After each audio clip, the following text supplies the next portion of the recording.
জিএমচিএইচৰ চিকিৎসকে কৰিলে জঘন্য ঘটনা। ভৰিৰ অস্ত্ৰোপচাৰত চিকিৎসকে কাটিলে পেট। ভৰি ভাঙিছিল ডক্টৰে কাটিছে ক'ত? এই চাইডে পেটত বোলে কাটিছে ছাৰ। আপোনাৰ কেতিয়া গম পালে পেটত কটাটো? এটা কথা আমি এতেহে ঘৰত তাৰমানে এতেহে ৰিজাৰ্ভত বোলে চাইছে বোলে।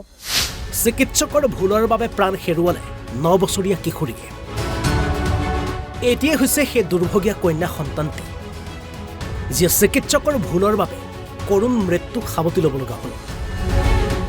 9 বছৰীয়া কিশোৰটিৰ ভৰিৰ অস্ত্ৰোপচাৰৰ বাবে যোৱা 14 ফেব্ৰুৱাৰীত ভৰ্তি কৰোৱা হৈছিল গুৱাহাটী চিকিৎসা মহাবিদ্যালয়ত।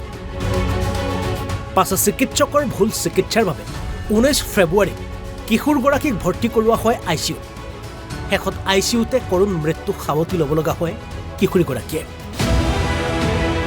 পৰিয়ালৰ অভিযোগ, মৃত্যুৰ পাছত আনকি পৰিয়ালক মৃতদেহ চাবলৈ দিয়া নাছিল জিএমচিএইচৰ কৰ্তৃপক্ষই। পাছে প্লাষ্টিকেৰে মেৰাই দিয়া মৃতদেহটো বাক্সাৰ নিজৰ ঘৰত প্ৰত্যক্ষ কৰি দেখে যে ভৰিৰ সমান্তৰালত কিশোৰীগৰাকীৰ কটা হৈছিল পেট। তাতে এনেই তাৰমানে ভৰিখান আমাৰ হাতৰ পৰা নিছে মোটামুটি 11টামান বজাত। 11টামান বজাৰ পৰা নি আমাক ৰুমৰ পৰা ওলবা দিছে, আপোনালোকে যাব পাৰে। মই কানি কাপোৰ খুলি দিছোঁ, পেন আছিল এটা, গেঞ্জি আছিল এটা, চলা আছিল এটা, সেইটো খুলি দিছোঁ। দি কিনে মোক ধুনীয়াকৈ মাত কথা দি থাকি ধুনীয়াকৈ গৈছি। মই ৰুমৰ পৰা ওলাইছোঁ, ছাৰক সুধিছোঁ, ছাৰ মই যাব পাৰিম নেকি? পাৰিব আপুনি যাবা। আমি ঠিক কাঠিত তাৰমানে গোটেই আমি মানুহ আছোঁ। থাকি এনেকৈ বহুত টাইম আছোঁ বহি, কাৰোবাৰ থিয়া দিছে, কাৰোবাৰ বহিছে, এনেকৈ থিয়া দি আছোঁ।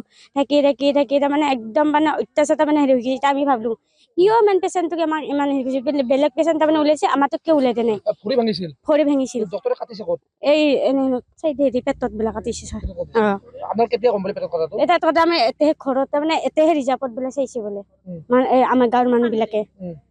আমি তাতে চাব আছোঁ, তাতে নেদলাক তাৰমানে চাবা নাংগে, ইয়াতে চাবা নাগে, এতিয়া কান্দি হেৰি হৈ আছে, এতিয়াও চাব নালাগে, তাতে চাবি। কিন্তু জয়জবত এতিয়াও চাব নিদিয়ে, কিন্তু মানুহবিলাকে আমাৰ গাঁৱৰ মানুহবিলাকে চাইছে তাৰমানে। মেডিকেলত ডেড বডি চাব নিদিলে আপোনালোকে? আমি তাৰমানে চাবা চান্সে নেদলাক ছাৰ, চাবা চান্সে নেদলাক আমাক। আকৌ কৰিব মাত্ৰ মুখখন মুজি চাইছোঁ, কিন্তু এটা উৱাত আনিছেগৈ, এনেকৈ উৱাত আনিছে। তেতিয়া আমাৰ মানে সন্দেহ হেৰি হৈছে আৰু মৰা বুলি আমি হেৰি অলপমান হেৰি কৰিছোঁ আৰু সন্দেহ। কিন্তু মায়েকো বাপেকেও নকয় মোক, আৰু এইটো মামেকো নকয়, তাকো সুধিছোঁ মই। পেটত কাটিছে।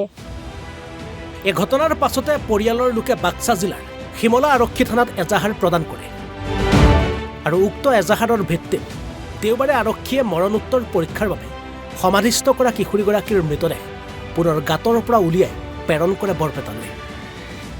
ক'ব লাগিলে আচলতে ন্যায় পাব লাগে।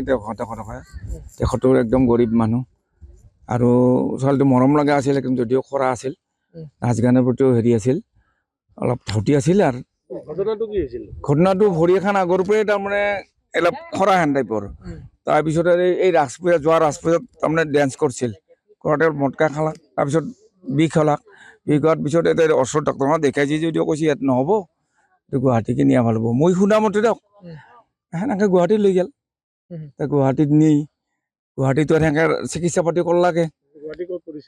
GMCত কৰাবলৈ গৈছে। সেইটোতো আমি আচৰিত। এইটো কথাটোতো কেনেহেন কথা? এইটো ভৰি ভাঙলি, ভৰি দোকান ভৰি ছিঙি গ'লেও মানে মানুহটো বাচি থাকে। গতিকে ভৰি দোকান ভৰিতে হেৰি কৰিছে, খুন কৰিছে। যিখন অসুবিধা আছিল বা ভাঙছিল সেইকাৰণেতো কৰিছে। ইখানেও বাহিৰে দেখা পাইছোঁ, আমি মোবাইলত দেখা পাইছোঁ, পেটতো এই চাইডে কাটিছে। এতিয়া সেইকাৰণে সন্দেহ কৰিছে ৰাইজৰ। কথাটো কি? আমি আচলতে এই গৰীব পৰিয়ালটোৰ ন্যায় বিচাৰোঁ। আচলতে পুলিচ আহি আমিতো দূৰপে চাই আছোঁ। দেখোন এতিয়া হেৰি কৰিছে, ডেড বডিটো ওলাই আছে আৰু খান্দি ওলাই আছে। তেওঁলোকে এতিয়া হেৰিত নিব, পষ্টমৰ্টেম কৰিব নিব। আৰু দৰিদ্ৰ পৰিয়ালবিলাকে চৰকাৰী কি আশাত যোৱা বুলি ভাবে আপোনালোকে? এটা খুব কম পইচাতে বা হেৰি এটা শাৰীৰিক খুব ভাল এটা ট্ৰিটমেণ্ট পাব বুলি আমি আশা কৰোঁ। কিন্তু এতিয়াতো নাপায় আচলতে, যিটো বুজা গেল।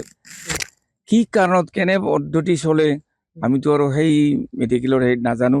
মুখ্যমন্ত্ৰী আচলতে এইটো তদন্ত কৰি এটা ন্যায় পোৱাৰ কাৰণে মই আহ্বান কৰিছোঁ। আচলতে বাক্সাৰ পৰা সুবৰ্ণ পাঠকৰ ৰিপৰ্ট, অসম লাইভ 24।